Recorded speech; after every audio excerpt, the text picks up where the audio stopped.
हैं, एक बार धर्मराज ने भगवान श्री कृष्ण से पूछा कि प्रभु मुझे आप कृपा करके बताइए कि ज्येष्ठ कृष्ण एकादशी का नाम क्या है और इसका महात्म्य क्या है, इसको करने से क्या फल की प्राप्ति होती है और इसका कोई उदाहरण हो तो कृपा करके बताइए।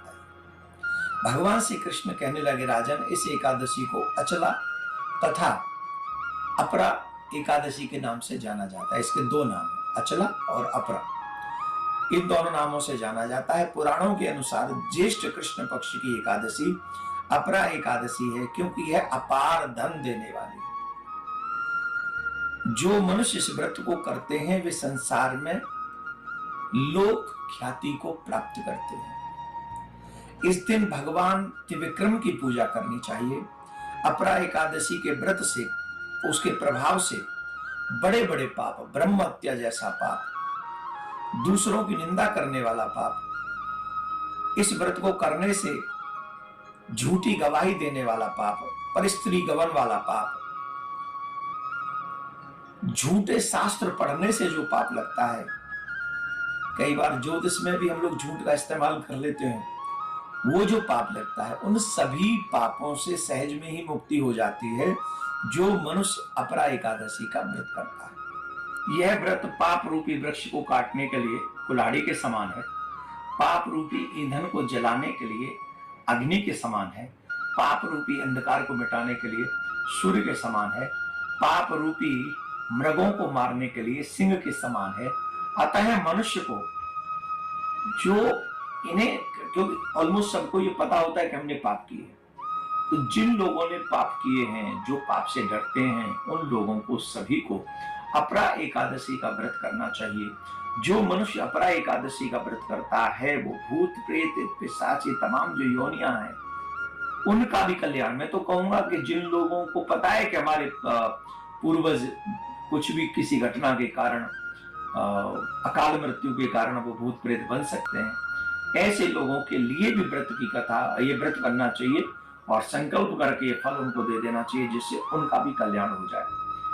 जो लोग अपरा एकादशी का व्रत करते हैं उन लोगों को पुराणों में ऐसा कहा गया है कि सभी पापों से मुक्त होकर वो भगवान विष्णु के लोक के लिए प्रस्थान करते हैं। इसकी एक बहुत प्रचलित कथा के अनुसार प्राचीन काल में महिध्वज नाम का एक धर्मात्मा राजा था, जिसका एक छोटा भाई था, वह था वज्रध्वज, और वो बहुत क्रूर स्वभाव वाला था, बहुत दुष्ट प्रवृत्ति का था। वो इतना दुष्ट प्रवृत्ति का था कि वो अपने भाई से ईर्ष्या करता था। वो कहता था कि राजा तो मुझे बनना चाहिए था, मतलब उसके मन में द्वेष था, लेकिन उसने सोए हुए अपने बड़े भाई को समाप्त कर दिया और उसे मारकर एक जंगल में पीपल के पेड़ के नीचे गाड़ दिया। पीपल के पेड़ के नीचे उसको गाड़ दिया। वो गड़ गया उसमें, तो वो चूंकि अकाल मृत्यु हुई थी उस राजा की, महिध्वज की, तो अकाल मृत्यु के कारण उसे प्रेत बनना पड़ा। वो वहां अकाल मृत्यु जब हो गई तो प्रेतात्मा के रूप में उसी पीपल पर वो रहने लगा और आने जाने वाले लोगों को वो डराने धमकाने लगा, आदि आदि क्रियाएं ऐसी होने लगी।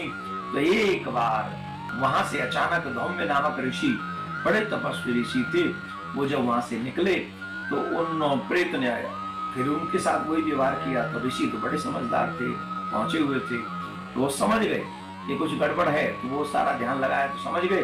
तो उन्होंने स्वयं से ही उस प्रेत आत्मा के कल्याण के लिए ये अपरा एकादशी का व्रत किया और अपरा एकादशी का व्रत करके संकल्प करके उस प्रेत के लिए समर्पित कर दिया। इतना होते ही उसकी प्रेत योनि से मुक्ति हो गई और वह ऋषि को धन्यवाद देता हुआ दिव्य देह धारण करके पुष्पक विमान में बैठकर भगवान नारायण के धाम के लिए प्रस्थान किया। हे राजन, यह अपरा एकादशी का कथा मैंने तुमसे लोकहित के लिए कही है। जो लोग भी इस कथा को सुनेंगे उन्हें बहुत बड़ा पुण्य, बहुत बड़ा लाभ, उन मनुष्यों के सभी पापों की मुक्ति भी हो जाएगी इस कथा को सुनने मात्र से। विष्णु पुराण के अनुसार एकादशी व्रत रखने में जो भी इस व्रत को रखते हैं उन्हें ब्रह्म हत्या, झूठ, निंदा इत्यादि जैसे बड़े बड़े पाप जो हैं वो एक क्षण में ही नष्ट हो जाते हैं। इसलिए हमें इस दिन भगवान विष्णु का लक्ष्मी जी के साथ में पूजन करना चाहिए।